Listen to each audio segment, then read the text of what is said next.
Hey everybody, I'm Shane Ireland. Welcome to another episode of All Pipes Considered. I have two very special guests here, our friends from Savinelli in Italy.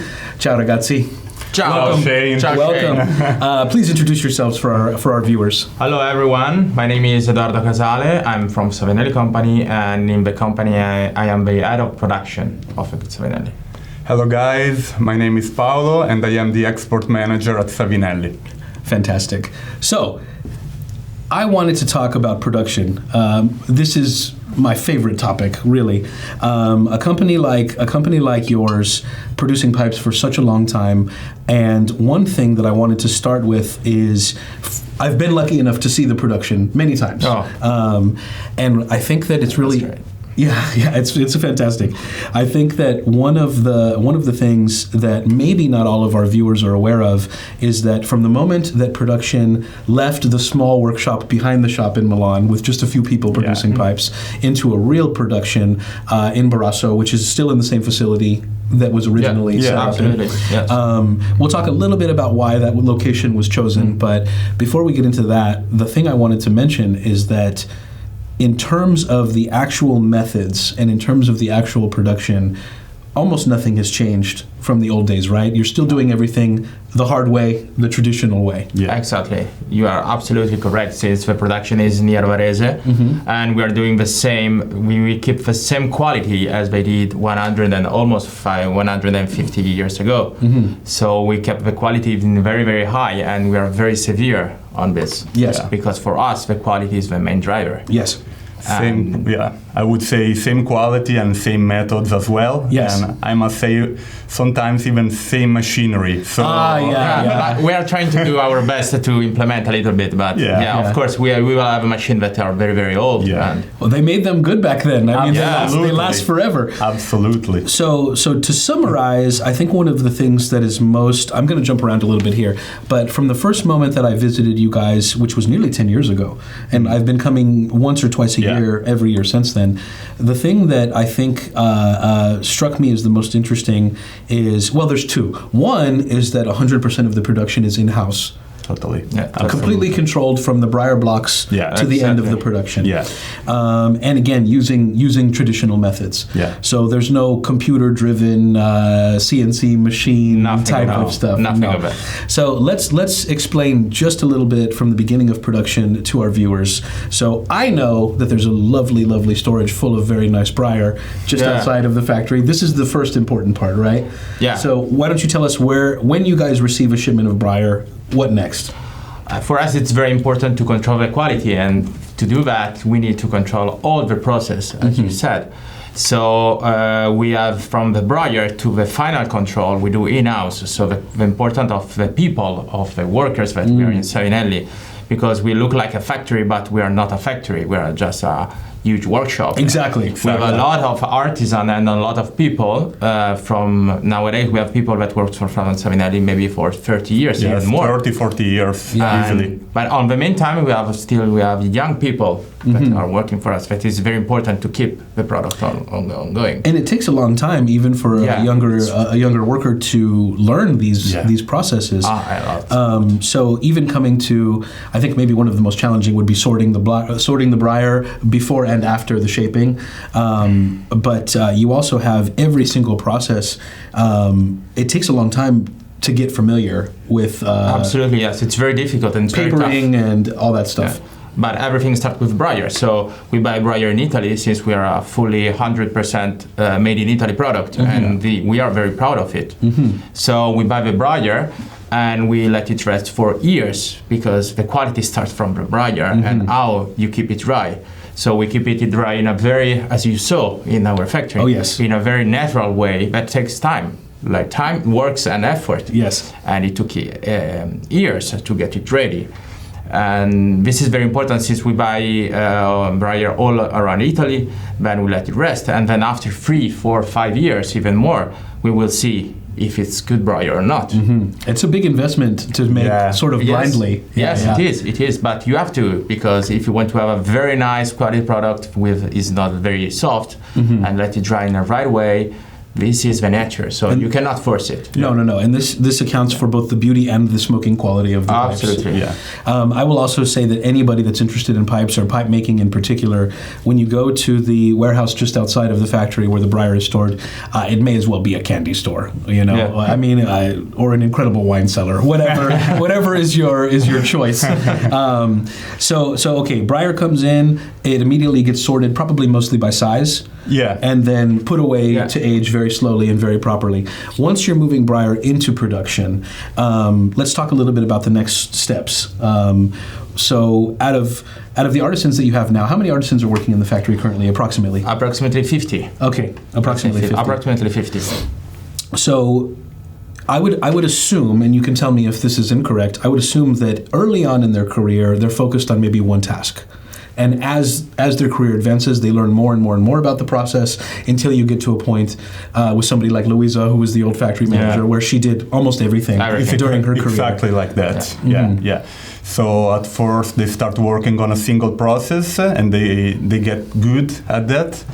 But then with time, they turn to different processes so that in a few years they can do a bit of anything, but everybody has their own specialization. Exactly. So this is the way we try to do that, yes. Are there some specializations in terms of process that are maybe harder to teach than others or harder to learn? Well, I would say something that it's really hard to teach is the quality, the selection of quality. So it's the grading. The grading, exactly. Yeah. The grading. The grading is really hard to teach. And in fact, for example, Louisa, who used to be the director of the factory, was the only person actually grading the Brier for a very long time. Yeah. More than 50 years. Yes. So it was a huge career. Yeah. And that's the thing. You can, in theory, you can tell somebody the difference between these grades. Yeah. But when you're looking at thousands of bowls, the only way to get good at it is to see that many pipes, right? Experience. And time. A big Super part of it. time consuming. So you need to be very flexible and just to listen to other people. And that is very important. Are you comfortable sharing how many grades there are at that point in production? Because of course we know that the initial grading is based on the quality of the block and the individual bowl, and that can change again when the pipe is finished, because you might end up with something nicer than you thought, or even the grain can change as you sand it or whatever. So how many grades are there that somebody like that needs to know the difference between? We have almost 20 at the beginning, 20, but it's very, very, very specific. Yes. So, but as you said, while we are working, something may change. Yeah. So let's say at the beginning around 20. So you might find a pipe and cross your fingers that it remains the highest grade, and that doesn't always happen. Especially for Punto Oro or Giubileo, it's very difficult. So we must be lucky and hope so. How much approximately of the production makes the cut at the top grades? Just to give you an idea, to have a one Giubileo Oro, it's 1 out of 1,000 pieces. Oof. If we are lucky. Yeah. If 1,000 good smooth pieces. Yeah, good smooth pieces. That means about more than 1,000 block of Brier that we receive, and we will see it in 5-6 years. Yeah. So that's my gosh, incredible. That's incredible. Let's talk a little bit about Giubileo and Punto, because again, this is something that is core to the brand's identity for many, many years. Can you tell us when these grades of the classical shapes began to be made? Yeah. So Punto Oro was it is one of the staple of Savinelli, and we started producing Punto Oro in the 50s, and it's still probably the most known pipe from the Savinelli collection among knowledgeable smokers. And well, the formula to put the Punto Oro, the golden dot inside the stem, is still kind of secret. Sure. It's very difficult actually. It's very nice. And it's always perfect. It needs to be perfectly even in the stem, and the wood has to match that. The wood has to match that, exactly. So the flame is always outstanding. And we never compromise on Punto Oro, that's for sure. Yeah. Yeah. Otherwise, there would be more of them available. Yeah, exactly. But that's what makes it so special. Yeah. And I think that's why you have so many customers for so many decades. You know, it's really my favorite thing about it too is that you can have a preferred shape or a preferred model or a couple of them, but you will not see maybe your preferred shape or model in Punto. Yeah. Yeah, Even every year. Yeah, you know, it's not even up to us, it's actually up to nature. Yeah. So you We cannot control. Yeah. And so the demand is also very high still. Yeah. But Very yeah, high. I mean, even the examples we have here, we'll see if we can get a closer view of that. But the greatness, absolutely fantastic. Yeah. What a great piece of piece of wood. And I actually want to say something about this one. This is a Sandblast pipe, and well, not because I'm from Savinelli, but if you look at our sandblasting, I must say it's really amazing. Yeah. Of course, all of our sandblasted pipes are sandblasted one by one. One at a time, yes. Like one at a time, so the quality is always amazing. And in our sandblasting, you always see the flame of the pipe. So.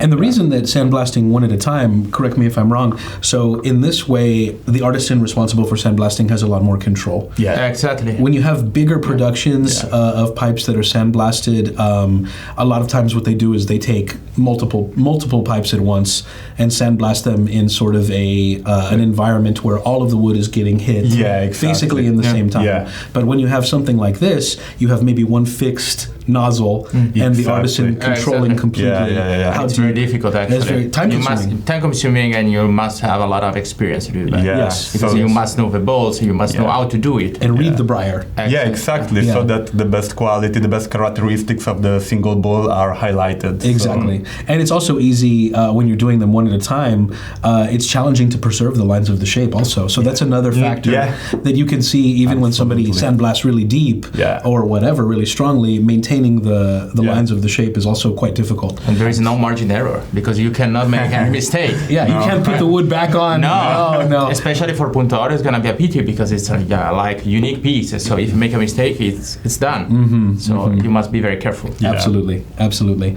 So I mentioned it before, and I think this is true for most of the consumers and fans of the brand for many years. There's been a period, let's say in the last 2 decades or so, where in addition to continuing to produce the very classic, very traditional and famous Savinelli models, we've seen a lot more of a modern approach to the designs overall. And I think a lot of us out there could pick a handful of favorites, but I grabbed these two because I think that going back a little bit further, this was one of the most influential and turning points in the design. Yeah, it was. And then more recently, we have something else here that's similar. Yeah. So you mentioned being completely 100% handmade in Italy. We'll come back to the production a little bit here because I want to talk about what that looks like. But when it comes to sourcing the materials for the pipes, it's not just the Italian Brier. In this case, it's also the Italian acrylic, yes? Yeah, exactly, 100%. So you guys have a partner that is producing, in a lot of cases, proprietary designed acrylic for your models. Yeah. So going back a little bit farther, I think we have the Miele, which is still one of the most popular series for Absolutely. sure. And it was introduced more than 10 years ago, I think. Yeah, more than 10 years More than ago. 10 years ago. 12 years ago. 12 years ago. Fantastic. So one of the things, I mean, I remember when this was introduced to the market, like you had the beautiful stains that pair very well with the rings and the stems, very unique stem material, and also the lovely tampers, the honey tampers. So I remember when that came out and the whole package and everything, everybody was like, oh my gosh, that's such a cool and such a different approach. So to develop something like this, what are the first steps? I mean, you have to have the idea, you have to ask them if it's possible to make it, go through samples, like how does it work? Well, first of all, it takes a lot of time. And I would say what is most needed is a good taste. Yeah. So, you know, maybe the idea starts from a single person, but then it's discussed thoroughly, it's discussed many times. We make many samples. We try, for example, this pattern and this color with different rings, 1 ring, 2 rings, no rings, and we see how it looks better.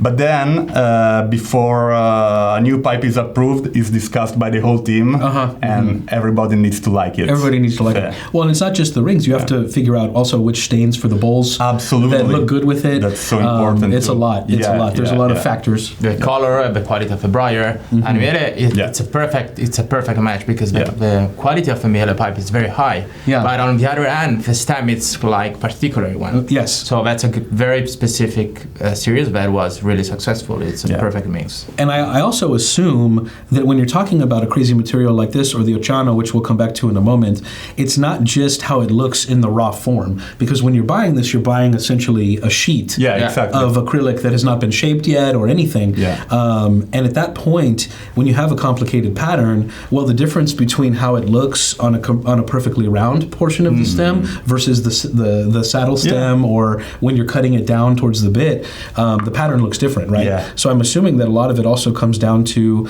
will it maintain the same effect in a variety of shapes and designs?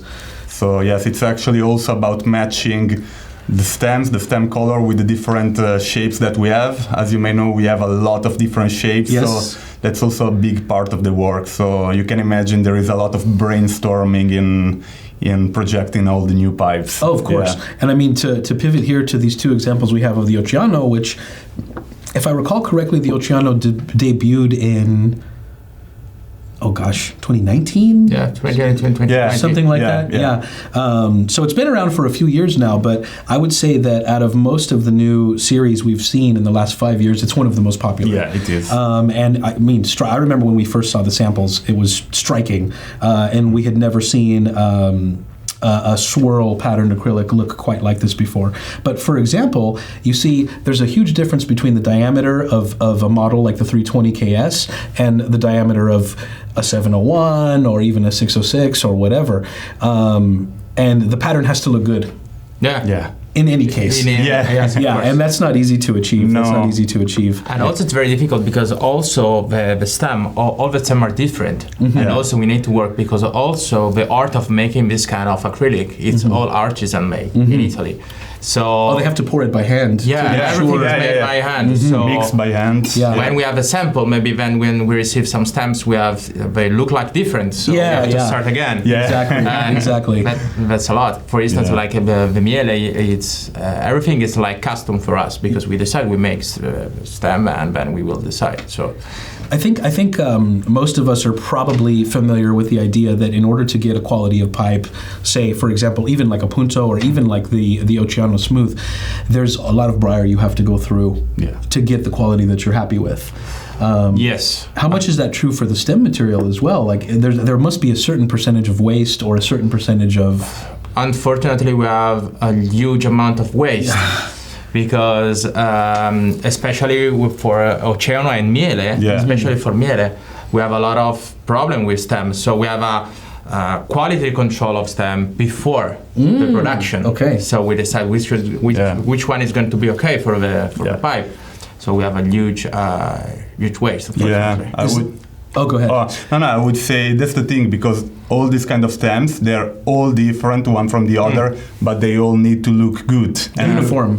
Uniform, so that's the thing. I would imagine that maybe towards the outside of the block of acrylic or something like that, you might have more of one color than the other. Exactly. Especially for that one, you may find two different stems, same series but look like different. Like this is not our fault, let's say, but it's like again, it's like a homemade product, and everything is made by hand. So that's it is what it is. It is what it is. But I also think this adds to the uniqueness of the pipe. So of course, it's not just the pattern of the grain, but none of the stems are identical either, which is remarkable. So back to production a little bit. We spoke a little bit about the Brier. We spoke a little bit about the early stages. But what I think is one of the most fascinating things, particularly because everything is done in your factory, once the Brier is ready, then the next stage in production is sorting by shape and size, so you can decide which model to make from which block. Exactly. And then walk us through a little bit about how the turning process works in the factory. I've seen it, it's incredible, but tell us a little bit about how that works. When we are ready, we have, nowadays what we are changing inside is like, just to have a forecast of our needs. So everything is, we have a huge digitalization of our process in order to control it, to control the quality, to control the Brier. Since it's getting very difficult to get a real quality Brier, so we have to deal with. You have to maximize. Yeah, we have the stock to that you maximize. have. Yeah. And this is very important for us. So we start to turn the balls, and it's a huge and long process. And as you saw, it's very old machine. It very, is. very old machine. It is. And when there is something wrong, it's very difficult also to repair this kind of machine. Yes. So basically, for those who may not have seen it, we'll see if we have some pictures around. I'm sure we do. Basically, what you have are standard models by let's say, attachment for the machine.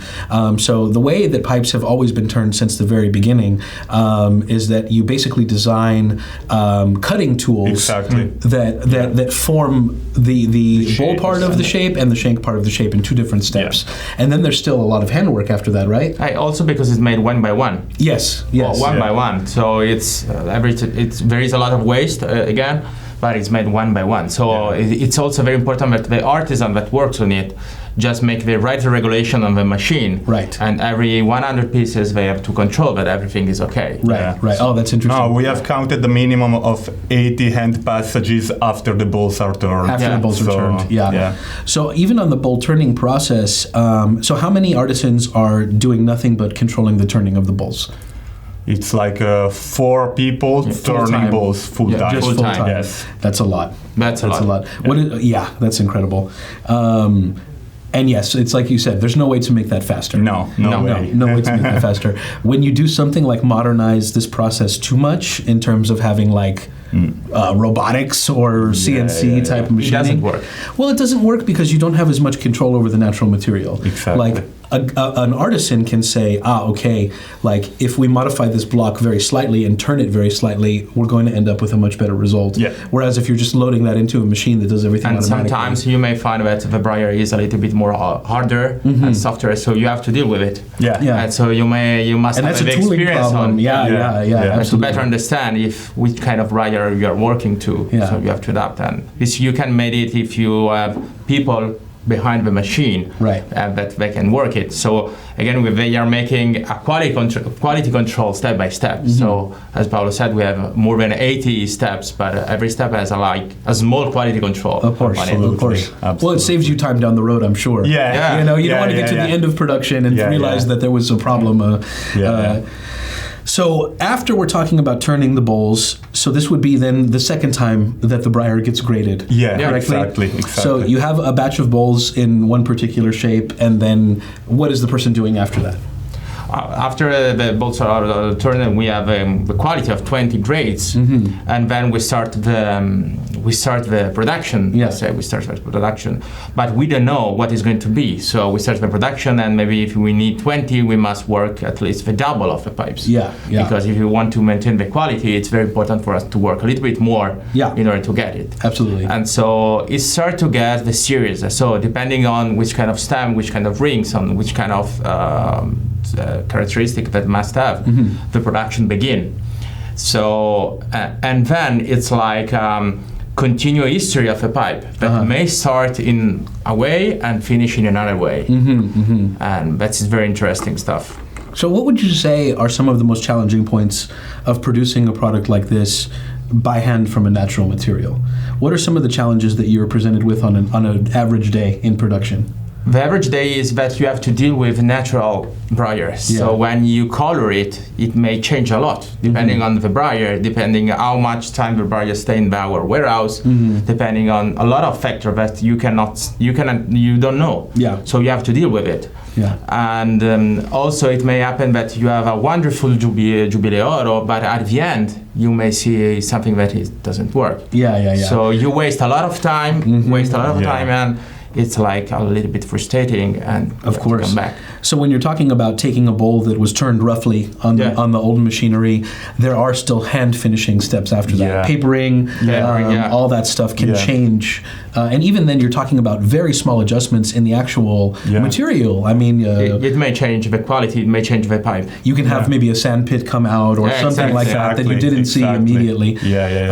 And just to touch on the other point that you made, talking about Brier, especially Brier that's it's old, and the density of the wood, which they can all come from the same exact region, and you still have different densities. Absolutely. In which case, to get the color exactly the way you need it, the wood doesn't always cooperate. No, right? not at all. Not at all. So once we're talking about having the bowls sorted a little bit and moving on to, obviously you've decided which series they'll belong into, which stem they'll belong into. What about finishing? You have many different finishes, many different styles of finishes.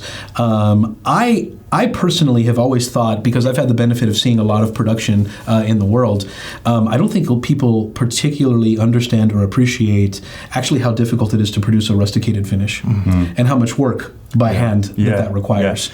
Yeah, it's actually really hard work, and we have many different kind of rustication, and we have actually built throughout the years different tools to make the different kind of rustication. You can't go to a store and buy rusticating tools. No. You have to make them. Yeah, exactly. And again, as in all of our processes, it's always a matter of experience. So experience, it's always the main thing with producing our pipes. So yes, we have built throughout the years many different rustication drills. And again, every single pipe is rusticated one by one. And it's, of course, not only a matter of the tool that we use, but also a matter of the hands. The skill. The skill of the person who is doing that. Yeah. It's actually quite an artistic work, I would say. I have to ask, have you tried to do it yourself? Yeah. Me too. And I'm terrible at it. When you see an artisan who says try to rusticate, it seems to be easy. Especially if they've done it for 20 years. Easy. When you try, it's like a nightmare because it must be very soft. But in the meantime, you have to turn the pipes in the right way. It's very, very easy, but very fascinating. I remember the first time that I tried, I thought, okay, come on, this is... I can do it. Yeah, no way. And then I did it, and I remember I was doing it for a really long time, and almost nothing was happening. You know what I mean? It requires a lot of strength and a lot of strength, really. Doing it by hand is not easy. No. So I think that the other thing here that's interesting to me is the development and the design of these series. So we've all come as fans of the brands to expect the news every year. And can you tell us a little bit about how long it takes to bring one of these new designs or one of these new series to the market? And many times you're planning very far in advance. I would say we start thinking about a new series 2 years before it goes on the market. Wow. So it's a really long project. It takes a long project. Like, to give you an idea, we just finalized 2 weeks ago the new series for 2025. Okay. We are separate. We are still on production 2025. So that means that we started to think about it at least maybe more than 1 year ago. So really, it's about 2 years for a new series to come on the market. Yes. How many times when you're talking about developing a new series or a new design, surely not everything ends up being possible, right? So how, like, to come out with a few new ideas, how many things are you trying and troubleshooting before you get to that point where you know it's ready? Well, it's many back and forth. A lot. And sometimes when we speak about the design, maybe Paolo is going to say, "Oh, I love this kind of stem. It's going to be perfect for the US market." But we say, "Okay, it's very nice, but we are not able to make it because it's very difficult. We cannot do it." So it's always speaking about the team and thinking, okay, we have a design, we have a product, we have a packaging, we have everything. Everything is connected, and since we work a lot also on packaging and on accessories, of course, this is another part that we need to match everything. So. And maybe even when a pipe is almost ready, somebody has a great idea, maybe do a different kind of ring, and then we start again. Then you get back to the drawing board. Just a little bit more bigger and start again. And see, that's the thing. It's very nice. Coming back to the Miele, just so I understand, I mean, so you have the 3-layer ring here plus the stem, but the rings, it's not like you're buying those. This is produced in-house as well. So you have the ability to say how many millimeters and matching the colors and because details like this can really make or break a pipe. Yes. So, absolutely. And then that's the other thing too, is coming up with something fresh in general. I mean, we're talking about an industry that is hundreds of years old and where for the longest period of time we had standard shapes and black stems and this kind of thing. Keeping it fresh is not an easy task. No, not at all. No. But we're working a lot to make him some special edition, limited edition regarding our history, regarding something special event. We made the Venezia, we made the Marco Polo, we made a lot of a lot of limited edition related to one particular event. Yeah. I think you always need to be very open-minded, to look around a lot, read a lot, so that you can get a nice idea. Exactly.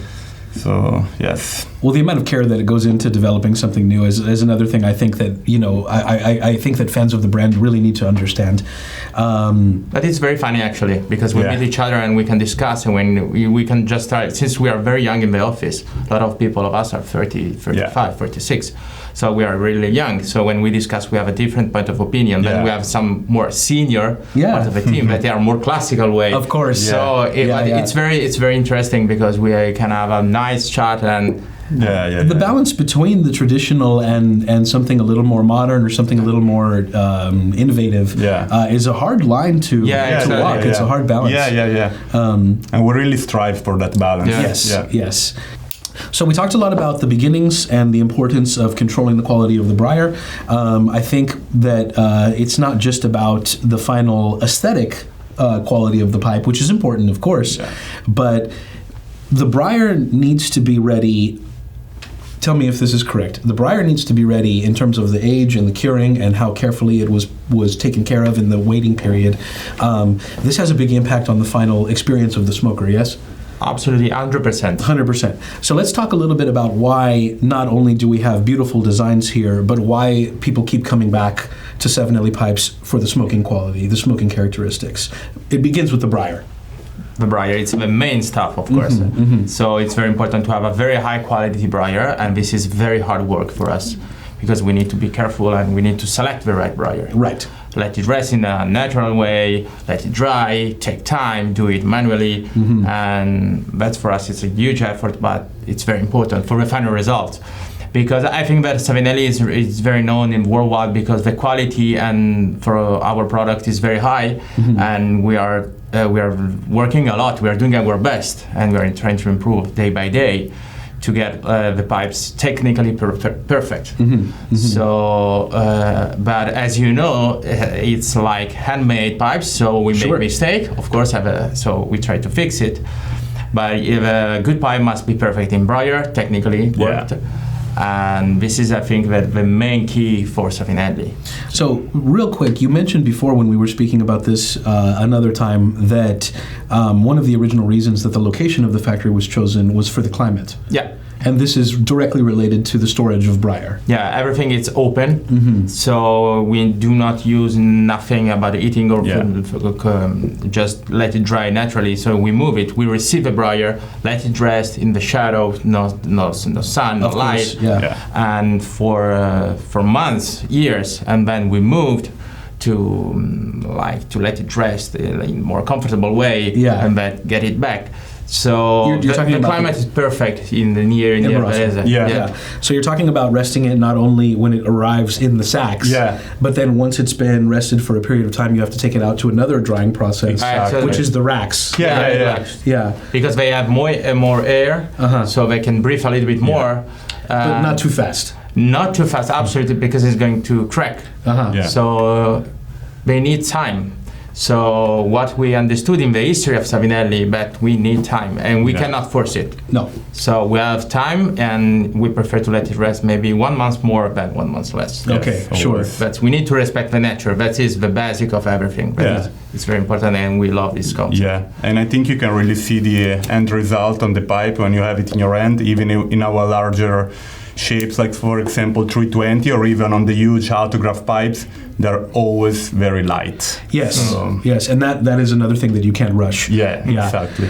So beside the quality of the Brier, beside the patience required to cure it properly and get it acclimated to your climate properly, I would say the next biggest technical decision or technical detail in the effect of the final smoke for the final consumer would be the engineering, the drilling, and all of that stuff. And I think that is one thing that ever since I started visiting the factory, like I said, about 10 years ago, I was always super impressed on the control of the actual internals of the pipes and the drilling. How much of a let's say, headache for production? How much of a headache for production is maintaining these standards?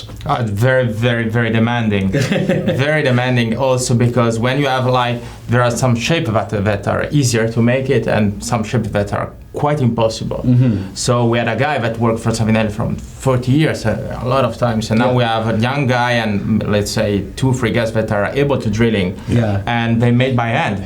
That's crazy. There is no machine. There is nothing. No a guide is by hand. So That's incredible. That's incredible. They look like a machine actually, but they are human. Yeah, they work like a machine. Yeah, they work like a machine. but it's just a very simple drill. That's it. Yeah, exactly. But it must be in the right place, and exactly. again, you cannot make a mistake. Yeah. So I would say that somebody that's learning this part of the process, 106, 207, something like that is relatively straightforward. Yeah. And it's not easy. Trust me, I've tried that also, and I've ruined it. So yeah, if you have a regular angle, it's maybe the easiest, but still very difficult. And then you talk about something like 614. Yes, exactly. It's a bit like magic, I would say. It is. Yeah. It's like the first question people ask. So how many drills, how many tools do you use to actually make this pipe? Do you use one drill which is curved? No, just a very simple straight drill. And very simple machine, but the knowledge, the advantage that we have is the people that is working on it. Very skillful hands. Especially with autograph. Because they need to rest and we need to. And you have to drill completely by hand. You know, you can't take a freehand shape like that and fix it in a machine and say, it's this geometry or whatever. I'm actually very surprised. I've seen the drilling before too, and you just reminded me that because in some older factories that are still doing things the traditional way, in a lot of cases they build the drilling into the earlier stage of the process, and that way maybe you're finishing by hand, but it's not being completely drilled by hand. But for you guys, it's the other way. Yeah, exactly. Oh my gosh.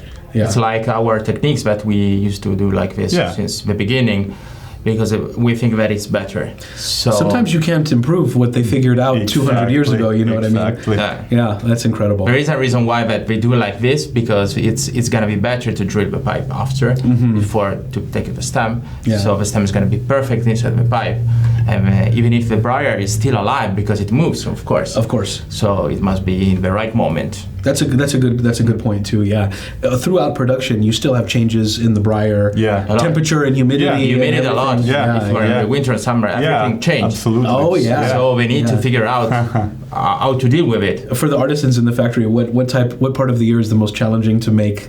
I would say maybe autumn when it's changing. Yes. Yeah, that's incredible. Let's say spring and autumn, because we have a huge increasing or decreasing of temperature. Everything changed. Oh my gosh. So they got crazy. That has to be frustrating, because on the tooling side, and even with the stems. Okay, you know that 12 millimeters is 12 millimeters always, or whatever. But no, on the bowls, that must be a challenge. That must be a challenge. That's incredible. So yes, as Edoardo said, it's always about the artisans. What does it look like for Savinelli in the future? How often do you need to bring in a new apprentice? How often do you need to train a new person so that in the future you have somebody with that experience necessary to take over as people retire? Well, I would say right now we are in the middle of it. Okay. Because many of the historic workers, artisans, are retiring. Yes. So we have, of course, started years before, but now we already have a good portion of the artisans which are young, but they're already working at Savinelli since years, and they're already quite good. So, very good actually. Yes. So really, we needed to start thinking about that well in advance. It's all years long process to keep the person and try, because a lot of people that try at the end, they are not good enough.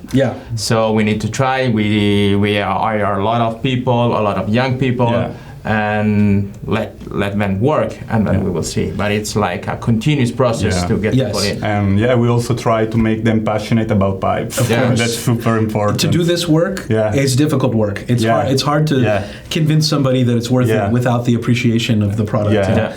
Also, I remember a long time ago, Sonia and I were talking, and she made a point that I've thought about for many years since then.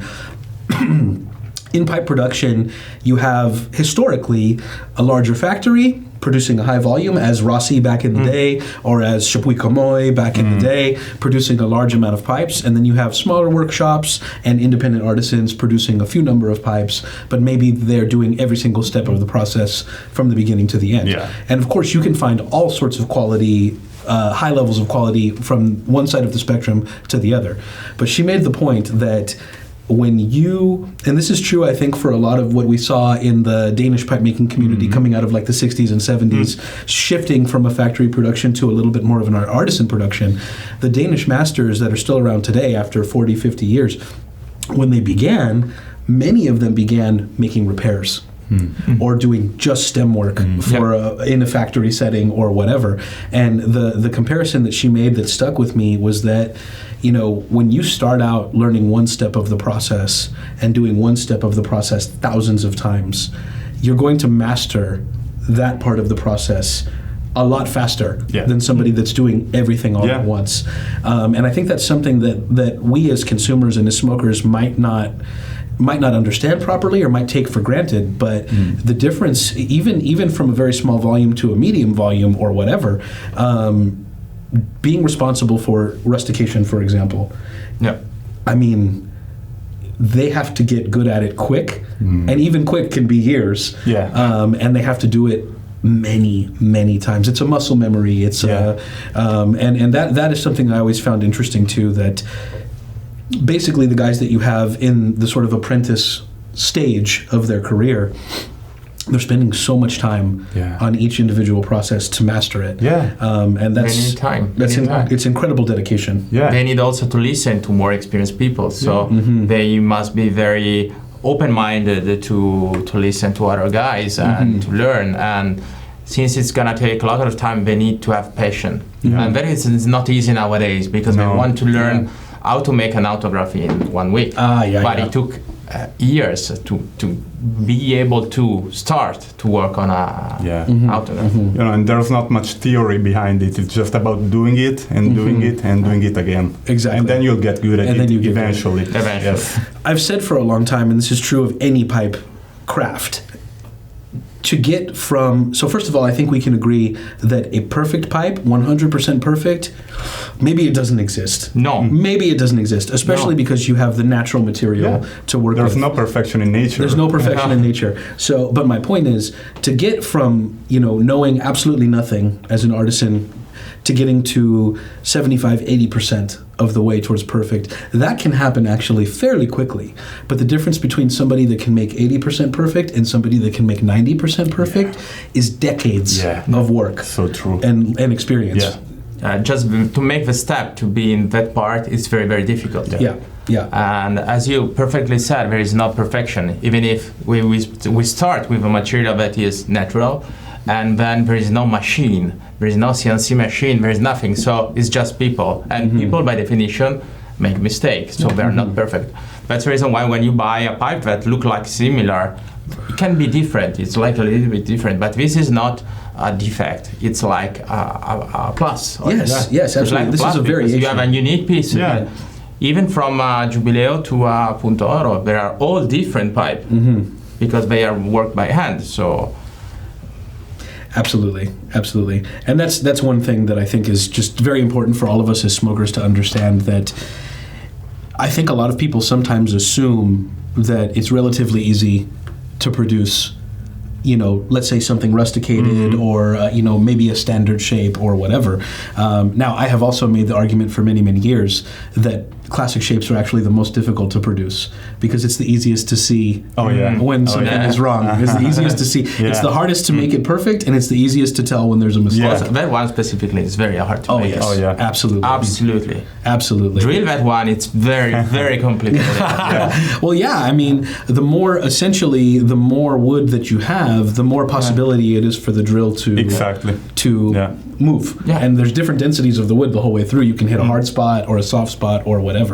But I do appreciate it, particularly with a company like yours and an operation like yours. You said 80 plus steps Yeah. from the beginning to the end, and more or less you have to try your best, but you're getting lucky every one of those steps to get to a point where you have the final product like this. But just to let people know, this is the reason why about maybe 10 years ago, we opened our factory to visit. Yeah. To let the people come to our factory and see with their eyes to see the production. So they may better understand, meet the people, speak with the people, and better understand all the process that is difficult to understand. Because when you think about 80 product steps, seems to be a lot, but at the end of the day, they are not a lot. Maybe it's going to be even more. Yeah, of course, of course.